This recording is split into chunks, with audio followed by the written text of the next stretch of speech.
I Have a Dream. Have you ever wondered why Martin Luther King Jr. I Have a Dream speech is in the #1 spot? What he said in 1963 is still words that people value and try to live by from day to day. Martin Luther King I Have a Dream speech is relevant not just to the African American community, but to every community.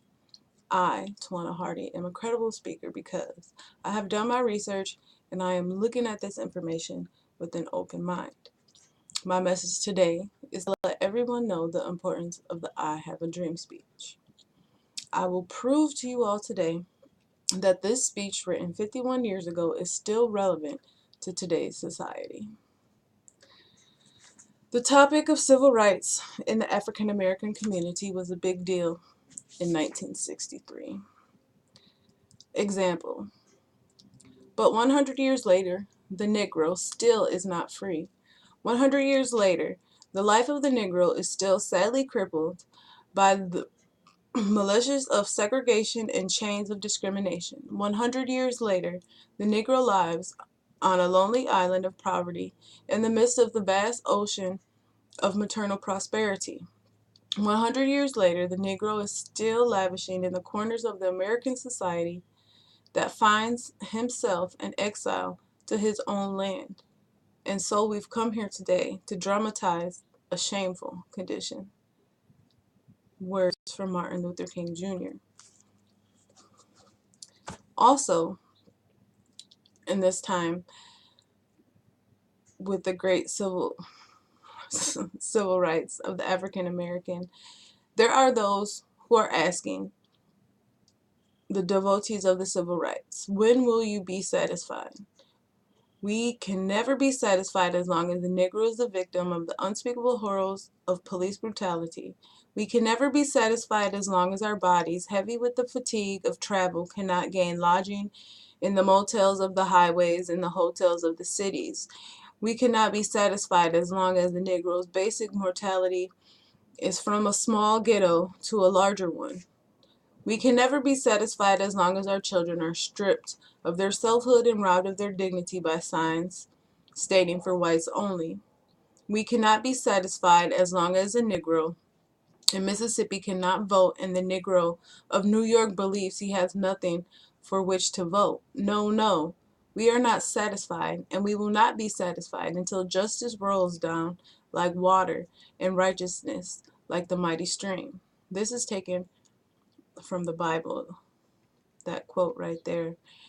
And all that, those two quotes that I just stated, are all basically dealing with why this historical content matters and what made it lasting. Martin Luther King Jr. was a minister, and he did use scripture in his speech to let everyone know, hey, everything that we're going through today relates to things in the Bible. And we have to stand tall and we have to stand strong. Also, African Americans wanted to be treated equal because we are all human beings. Quote from Martin Luther King, I have a dream that one day down in Alabama, with this vicious racist, with its governor having his lips dripping with the words of imposition and nullification, one day right there in Alabama, little black boys and black girls will be able to join hands with little white boys and white girls as sisters and brothers.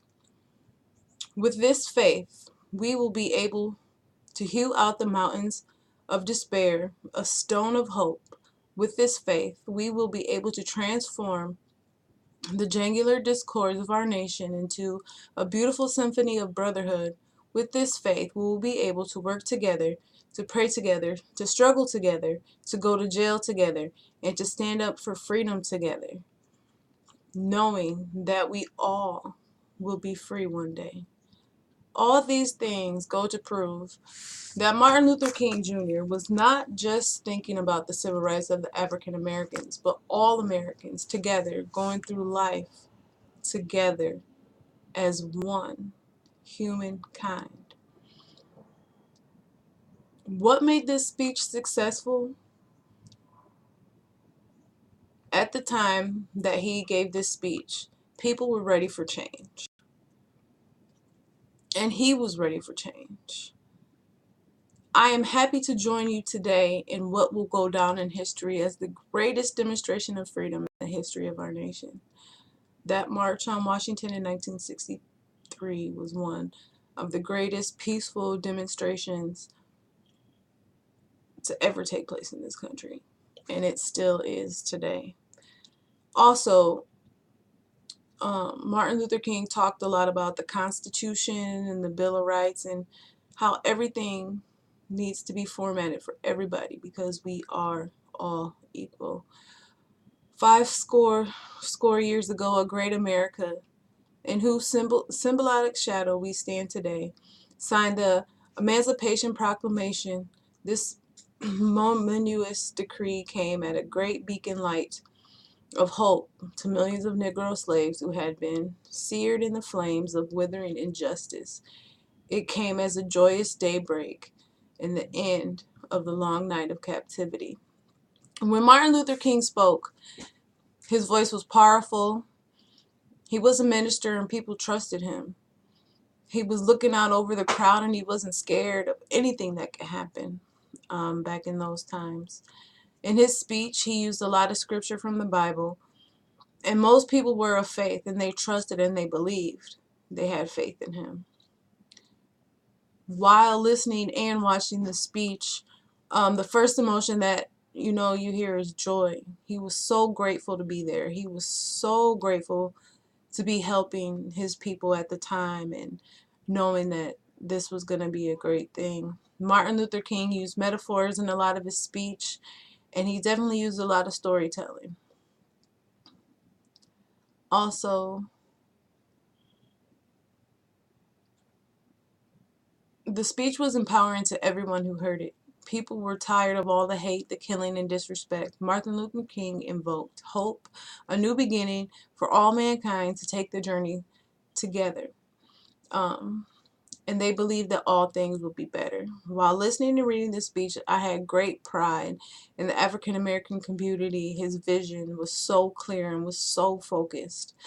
When he was doing all this, he could have never imagined the outcome of his words. And as the years have passed by, this speech has been a building block for other communities in this great America.